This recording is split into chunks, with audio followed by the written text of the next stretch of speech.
Hello, hello, everyone. Super excited to be back again for another interview on Just a Tip. We've got Tracey Kitching here today, who's one of the OGs of the AI consulting world in Jeff's program. And it's her second interview, so I'm really pleased to catch up with her and see how 2025 has been unfolding so far. Tracey, welcome back. Oh, thanks so much, Jack. No, I'm really excited to be talking about 2025. It seems to be the talk of the town amongst business owners and everyone out in the community that there's an air of anticipation and excitement about 2025. I found 2024 was emotionally draining for a lot of people. So they sort of didn't have that positive mentality that things were going to be good.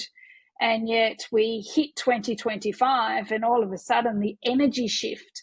And anyone who knows me personally knows that I'm into energy and what we put out there, as we were talking off air earlier, Jack, about manifestation and energies. But it's the talk. The talk has changed amongst business leaders in 2025, and I'm super excited about that because there doesn't seem to be that sense of fear anymore, and it's more of a sense of excitement and exploration and possibilities and opportunities. They seem to be the buzzwords that are going around in the business community. So super excited to be talking about 2025 with you. Yeah, totally. I can feel the same thing. And I think there seems to be a lot more money flowing across businesses as well. I don't know Mm. what's changed in terms of the world, but people are much more positive and therefore these abundant routes are now flowing again because everybody is willing to invest and move forward and start testing out all of these new things in their businesses. And maybe we've just got to that critical mass point where people are aware of AI now, they want to start using it and they know that there's opportunity to pay back. So yeah, I feel the same thing as what you've said there exactly. So I know specifically you've had some exciting developments starting off for this year and what you've got coming the year ahead. So could you tell us a little bit more about that, please? Yeah, sure, no problems. This year actually started last year towards the end of it, where I was planning for 2025 and looking at different opportunities that I could expand into what I do. And I noticed a real, as I was saying earlier, a real shift even in myself. So it was more because, as people who may have listened to my first recording, I was focused on fitness coaches and consultants and people like that. Whereas now it's I've realigned with who I truly am, and that is an educator. So I was looking for opportunities of where I could educate using AI or for AI to be in businesses. And executive assistants, because I used to have that role myself as an executive assistant, that area, because they're the heartbeat of how businesses are run. So getting them on board with AI is my focus and my goal for 2025. And I put that out there, and I did some planning and put some actions in place and used AI to help me there.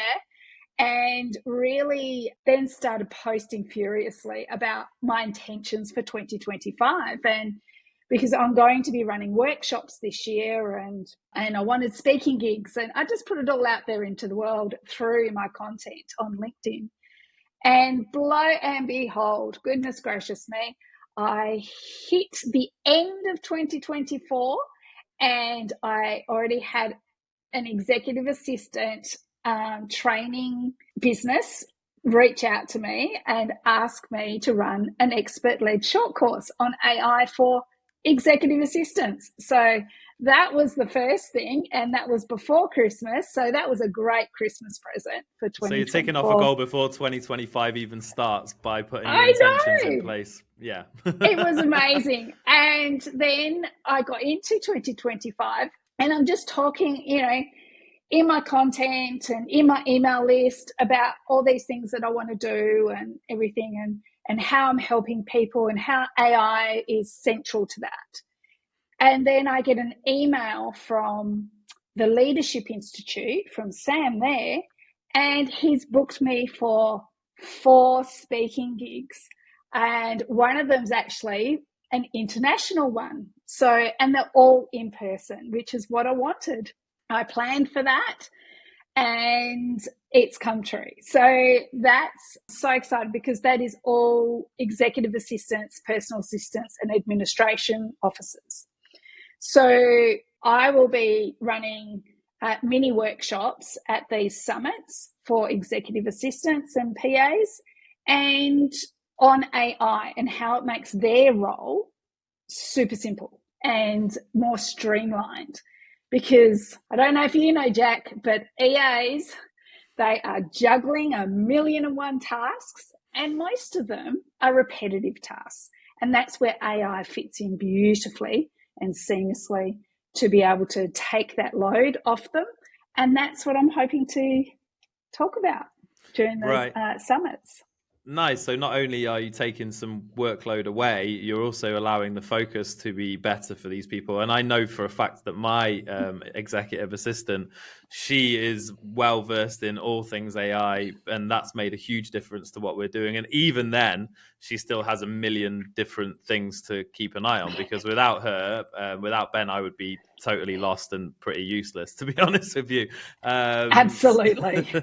So I think that's really cool, because it's also feeding into, if you're making the lives better for those people and they're making their lives better for many different people, it's kind of spreading that message of AI, not just in the roles, but also in the way that people are doing their work. Absolutely. And, executive assistants, when they have those repetitive tasks taken off them, or, the tasks that take a long time to complete manually, then your executive assistant can then be a better strategic partner for their executive and the CEO and everyone else that's part of the business.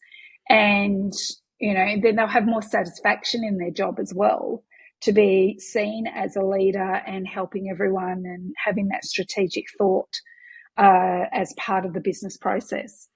Yeah, because I think, and what I've noticed in my situation too, is there is a lot of things that my EA has as good of knowledge of, if not better than I do. So from a strategic positioning of like, how should I deal with this situation, or how should I approach this? Because she spends so much time with me, she knows all of this stuff, right? So if I'm then able to take her away from doing the grunt part of the job, I suppose, it means that she's got more time to almost be my right hand on many other things that add more value to my business. Absolutely. Look, I couldn't agree more, because I think being in that role previously myself, all you want to do is give your best as an executive assistant and help out your executive as much as you possibly can. And when you don't have tasks taking up that brain space that can be done by AI quite seamlessly, then you're a better person for it and you're more satisfied in the role that you have. Totally. So if you could give us a bit of a sneak preview into the sort of things you're going to be teaching at these events, what would you tell us? Sure, no problems. One of the big things, and one of the things that you see all over social media, is that everyone complains that AI doesn't sound like them, and they have no idea how to actually get it to sound like them. So, and when you're an EA, you need to be able to draft emails and draft letters and draft reports and all that sort of stuff for your executive. So learning how to do it in their voice saves so much time, because then all the executive needs to do is go into his drafts, have a look, read over it, and look, you can get it to about 90% with your AI. Read over it, have a look, change a few things, and then they can send it off or do whatever needs to be done with it. So that's one aspect that I'll be teaching. And then another aspect is just the executives really, like businesses in general, really need to have their standard operating procedures. So those business operations aspects. So if, say, the executive assistant goes off on holiday, someone steps in, well, then they've got a set of guidelines as to what the role entails. or any tasks that need to be completed, there's a set of instructions. And I'll be teaching them how to use AI to set that up and how to create those SOPs for their role. And there'll also be some time there, hopefully, to learn a little bit about automation as well. So I help EAs automate some of their tasks and then put it into like a draft scenario so they can have the final look over or the final say, or send it, as I say, through to their executive to have that final say, and then send things off or publish it and produce it. So that's sort of the thing that I'll be discussing, along with what are the best tools to use for business owners as well as the executives, assistants. So one thing, actually, I only just posted this in LinkedIn, but one of the things is that everyone gets overwhelmed with the amount of AI tools that are out there. My quick suggestion is that to all of my clients is that they choose 3 at most, dependent on their role. So most of the time it's Perplexity for research, it's Claude for content writing, and doing SOPs and all of those sorts of procedural things. And I use ChatGPT for ideation and using it sort of like as a business coach sometimes, especially with the voice, and having a conversation with them to, sort out the thoughts that are going on in my head. So there's those 3 aspects that I use. I don't do graphics, so there'd be a 4th if someone was using graphics, and we would look at that. And I have some wonderful people in the AI certified consultant community that can do graphics, and they are brilliant at it. And that's not my area, but I can certainly move them towards those people.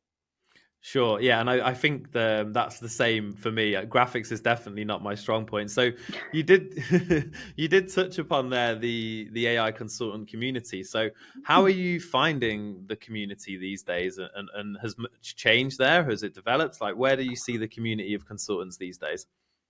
Oh, look, I absolutely love community. I'm that way inclined, where I gain my energy from the community. And being in Jeff's community is sensational because you get to practice without fear of judgment. And I love that aspect. Everyone is super supportive, or they can, steer you in the right direction. Fortnightly Zooms that are in the certified program, they're not to be missed. And if you do, you're quickly hurrying up and catching up on the replay, because there's always the new tools or new ways of updates of using the AI tools. And as much as, like I just said, focus on 3, sometimes one of those 3 or 2 of those 3 have significant updates, and we need to learn those. So it's a community of learning, and I absolutely adore that, because that just speaks to my values in such high regard. So there's that aspect, but it's also a case of just jumping in, and there's so many new certified consultants in there. So there's all this extra energy in there as well on a regular basis, because Jeff brings in new people all the time to do the certification. And with that comes more energy. So I love the community. I think and I've made some great friends, even though I've not met them personally, like as in face-to-face, in being able to touch them. I'm hoping to do that one day. But we catch up on Zooms, we support each other on social media, and if they've got an event or anything like that, we support each other with that. Yeah, I have to say that's one of the biggest things for me. It's the people that are in there from the different angles that they're coming from, with all the different ideas that they have. It just breeds more ideas and more things that we can all share between us while we're forging this path at the forefront of AI. And I think, the people in there, we're like the top 1% of knowledge in terms of AI, in terms of automation. and Jeff is the leader of that group that we all kind of get a lot from. And you know, I've never, for someone to be turning up to those meetings every week as he does with the amount of other things he's got, I think is quite incredible too. So no, I appreciate that. So this coming year, then obviously you've got these 4 speaking events. Are these events that people can catch up with? Can they attend? Are they private events? If people want to know when and where they're happening, how should they keep up to date with what you're doing? Yeah, well, follow me on LinkedIn. That's my main platform. I do have Facebook, but I don't engage really in Facebook. It's more for personal use. But I will be advertising it all on LinkedIn, and it is open to the community of businesses because it's actually being run in conjunction with Women in Leadership. So they run 2 summits together, so it can cross over. And the first one will be in Melbourne in May. The second one is in Canberra at the end of July. And the third one is in Sydney at the end of October. And the fourth one is in Auckland, New Zealand in the middle of November. So it'll take us all through the year. And I would love to catch up with anyone that's here in Australia or in New Zealand and at these events, because I will be staying there and using the events to really network with people that want to pick my brain.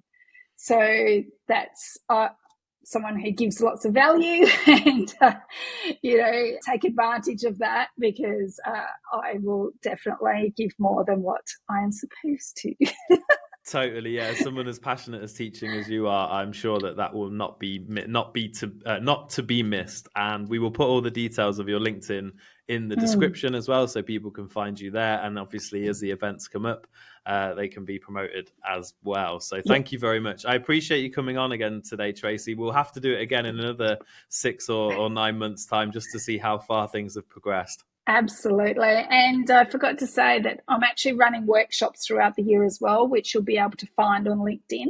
So, and they will be mainly online workshops, so people from all over the world can attend. There we go. You don't want to miss out on these guys. So make sure you get yourself following on LinkedIn, and you'll see all of Tracey's updates there.